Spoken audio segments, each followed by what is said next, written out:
So welcome back. Today I'm talking to you from Castine. Up to now, most of my lectures I've made at home in Brooksville. So I'm on the other side of the water today, and I guess I'm lit with fluorescent lights. So I probably look a little different as opposed to incandescents, which is what's in my home office. Um, Glad to have you back. And for the second part of this lecture, we're still looking at how you appropriately analyze a case and respond to it. And a big piece of that is, how do we make decisions? How does anybody make decisions? And I'm going to go through a couple of methodologies for decision making, and these are certainly not the only ones. We all make lots of decisions day to day personally. Many of you have managerial positions where you're making managerial type decisions. We're going to talk about a couple of methods, because in each of the case studies you are going to have to make decisions. And the way these case studies work, you're trying to make decisions that are trying to make these decisions as realistic or like what would happen in your business careers as possible. So the first thing we're going to look at is a quote from Peter Drucker. Peter Drucker is a famous or well-known academic, has taught at Harvard, and his quote here: decision making should be, sometimes isn't, but it should be a rational and systematic process with a sequence of steps, each of those steps being rational and systematic. And so it shouldn't be a gut decision, though all of us make gut decisions from time to time, and sometimes our guts are pretty good. We make some pretty good decisions based on our gut.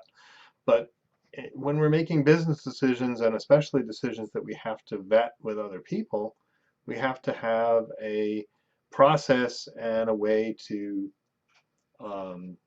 rationalize and defend our decisions. So the following decide process here is actually pretty useful. This also comes from the textbook that I cited at the very beginning of the first lecture. And I think it's pretty useful. First of all, it's easy to remember the DECIDE acronym. And the DECIDE acronym works pretty well. We can't decide anything until we define the problem. Then we have to figure out or list the factors that we need to make a decision. Then we have to consider and note the word relevant, the relevant information. So only the information that matters or is relevant to the problem that we're dealing with. Identify what we think is the best alternative, or maybe there's more than one alternative we want to include. And then develop a plan to implement our decision, the chosen alternative, and then finally evaluate it and use the circle that we've talked about earlier. Evaluation, and then redefine and re-enumerate and so forth. This process is a never-ending process. We can't get to the end and say, oh, we've made our decision, that's it. You have to look at the results of that decision. So, define the problem. A well-defined problem is half solved. That's absolutely true. If we can figure out what the problem is, the solution oftentimes is we're already halfway to that solution. So when we look at defining the problem, we have to look at what our goals and objectives are, what the constraints of both our internal and external environment is, and how do we know if we succeeded. That last one, a lot of people forget, but you need to know when you're defining the problem. If we know what our goals are, when we succeed at reaching our goals, then we've got a measure to that. Have we gotten all the way there? Are we 80% of the way there? Whatever it might be. The second step, enumerate the decision factors, the E part of DECIDE. Here we're going to look at two decision factors. the alternatives that we see as the possible courses of action. And those are things we can control as a decision maker. We can decide what those alternatives should be. And then the uncontrollable factors, the external factors that we can't control, we can't influence. So those may well be external factors, though sometimes the uncertainties can be internal. So what are the courses of action? And then what are the uncertainties, the things that we don't know or can't control? 3, relevant information. That's information from the industry that we're operating in, from the consumers of whatever product, since we're talking about a marketing situation, we're looking at consumers, and then the competitors that may or may not react to whatever we decide to do. We decide to lower price to increase market share. What are our competitors going to do? So our marketing plan may elicit a response from our competitors as well as the consumers we're trying to elicit a response from. What are our strengths and weaknesses? What's our position in the industry and with consumers and with competitors? And then what are the alternatives that understanding that relevant information leads us to? Third step, now we've identified, we're still in the third step, I'm sorry, we've identified the relevant information. Sometimes there's too much, sometimes there's too little. Some of the information isn't relevant. If you're looking at cases, relevant. If you're looking at cases, there may be a fair amount of information there that isn't relevant to your decision. And the reason cases have that in there is not just to be tricky, make your life difficult. It's to mimic what really happens. A lot of times there's lots of information that isn't relevant to what the decision you're trying to make. So if you've got information, make sure you vet it, understand what your objectives are, and then what those that information, how that information fits with those objectives. Sometimes you have to create your own relevant information. Generally, that's not true in cases because you're constrained in a case by what the case tells you. Though you may be able to piece together multiple pieces of information in a case to generate newly useful information. So we know what the market size is, we know what we're selling, then we can figure out what our market share is. I may not tell you what the market share is, but you can figure it out because you know how big the market is and you know how much you as an organization are selling. So you can figure out the difference. So you can create that kind of information, but within a case you can't go out and access new information. You're constrained by the information that's given to you. Cases are generally not research processes, so understanding the information is dealing with what's there. And that whole relevant thing, it's all about a skill. We can train you on some things as to what's relevant and what's not relevant, but you have to figure that out as a manager. Finally, then, in number 4, you're going to identify the alternative. What's the best alternative? And you need to look at the uncertainties. It's best if you can assign some kind of a quantitative number to your various alternatives. And we're going to look at one called a decision tree. As one method, there are many out there. We're just going to look at one. But being able to quantify a decision, even if the quantification isn't totally accurate, helps the mind process in terms of what should I do, and it also helps whoever is vetting your decision or approving your decision to understand your thought process. So the quantification of a decision is often very useful, and we're going to look at a quantification in terms of dollars. It doesn't always have to be in terms of dollars. It can be in terms of meeting whatever your objective is. If your objective is merely to increase brand awareness, so have more people know what your brand is, then we're not going to measure that in dollars. We're going to measure it in consumer response or a number of eyes on the page or something like that. So lots of different ways to measure but quantitative methods help with decision making. A lot of times, otherwise we're dealing with the gut situation where you're, well, I kind of like this course of action better than that course of action. So let's say you do that in a case. I like this better. Well, as a professor or as your manager, I'm going to ask why you like that course of action better. And you need to be able to back that up. You need to be able to back it up some way as to why you made the decision you made. So here's a chart, decision tree format. So first column is two possible actions, action 1 and action 2. The second column shows the response, in this case, from your competitors. What happens if I take action 1? What are my competitors going to do? They might respond in one way, or they might respond in another way. And depending on their response, my outcomes are going to change. The outcomes from whatever my action is are going to change. So here we're looking at it in sort of a mathematical format with A1 and A2 and R1 and R2 and so forth. But let's look at it in a specific format. So I've gone through my marketing plan, and I've decided to pursue a market penetration strategy. So what's a market penetration strategy? It's a strategy to stay in the market I'm in and gain market share. I intend to continue to sell whatever or participate in whatever market I'm already in, and I intend to increase my sales in that market, thereby increasing my penetration of the market or my market share. Well, when I do that, my competitors can react in one of two ways. They can be aggressively respond to that. Let's say my market penetration strategy is to lower price.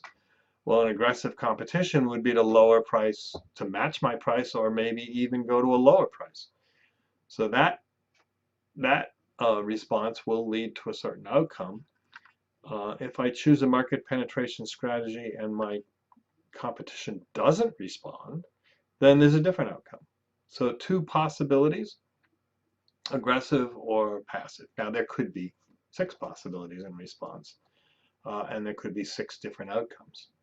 We're looking at a simple model. This model can be made more complex by having a larger number of potential outcomes.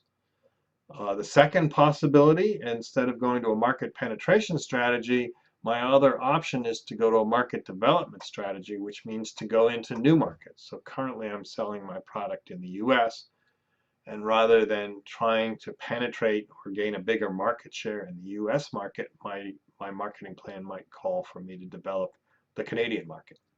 So instead of trying to gain more market share in the US, I may decide to develop a new market.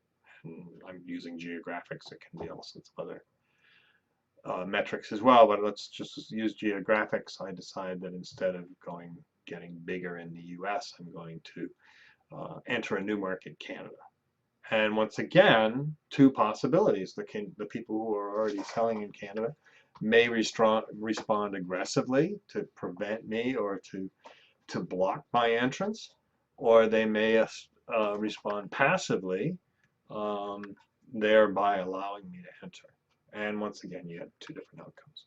So this is a very simple decision tree as a sample, but there's obviously you can use this for any kind of a decision that might have a variety of responses from the outside environment. So then we can take that and we can now use that to come up with a probability weighted payoff. So if we can make estimates as to the probability that the firms will respond aggressively or passively, well, there's a X% chance that they'll respond aggressively and a Y% chance that they'll respond passively. Now we can start to take those numbers that we saw there, the payoff numbers, the outcome numbers, and quantify those. So if I choose a market penetration strategy, there's a 60% chance that consumers will be passive and a 40% chance that, competitors will be passive, and a 40% chance that competitors will be aggressive. So we have those payoffs, the 3 million, the 2 million, the 4 million, and the 1 million. And if we go to the next slide here, we can do some math on those and come up with an expected monetary value for each alternative. Since we know the probabilities, we can multiply those probabilities times the outcome and come up with the expected monetary value of each of the two alternatives. And when I do this, these particular numbers using those 60% probabilities and 40% probabilities, the market penetration alternative, my expected monetary value comes in at 2.6 million, and with market development it comes in with 2.8 million. So that gives me some leg to stand on. If I now decide to choose market development, I can say, well, I think the market development choice is better. It also gives me some argument for the other, because the market development choice, if the competitors are aggressive, the return is much smaller. So the market penetration choice probably has a lower risk. So different ways to look at sets of information. So we can look at what ifs. We can quantify outcomes associated with specific actions. And we can also look at it to say, what's perfect information worth? If I knew whether my competitors were going to respond aggressively or passively, it would be an easy choice. Let's go back here. If I know what they're going to do, if I know they're going to be passive, market development is clearly the best choice. That's an easy choice. So if I had really good information about what my competitors were going to do, then I would clearly choose market development. If I don't have that good information, now I've got the two possibilities are pretty close. There's only a $200,000 estimated market value difference between the two. Whereas if I know that my competitors are going to be passive, then it becomes an easier decision. So how would I gain that information? Well, I guess in this case, knowing what my competitors are going to do, maybe I'd have to do some NSA spying or tap their telephones or look at their computers or something. That's probably not possible, but other situations you may be able to justify further market research if it would reduce the uncertainties, provide you with more perfect information. So we've gone through the first four pieces. Then the fifth piece is to develop a plan. So when we develop that plan, we have to allocate our resources, and then we have to provide a timeline for how the plan is going to play out. So within a case study, you want to recommend an alternative, then you want to recommend an implementation plan. What are we going to do to allocate the various resources that we have in order to implement the plan, and then how long will it take us to do that? So we've got a step 5, and then step 6, we want to evaluate what we've done. So evaluating the decision process. Did we make a decision? Yeah, we've made a decision. Was the decision proper? Did we have enough information to make a decision? Did we interpret all of the relevant information? And have we made logical assumptions about information we don't have? In addition, evaluation, was the proper problem properly defined? Did we look at all of the alternatives, uncertainties? Are there alternatives that we didn't consider? Did we make realistic assumptions? Relevant information, we've already talked about that. Did we recommend an appropriate action, and was the logic of choosing that action consistent, and did we overlook anything? Was there some piece of information that we didn't consider? And then how are we going to implement it? That's the sort of quick and dirty decision-making module here. How do we do it? And there's certainly other decision-making metrics or methodologies out there. I like this one. It's simple. It's a good way to start when you're thinking about decision-making processes. When you've completed this module, please take the short quiz afterwards. There'll be 2 questions. It's not graded. Before you go on to the next piece, and the next piece will be a case study that you will do individually.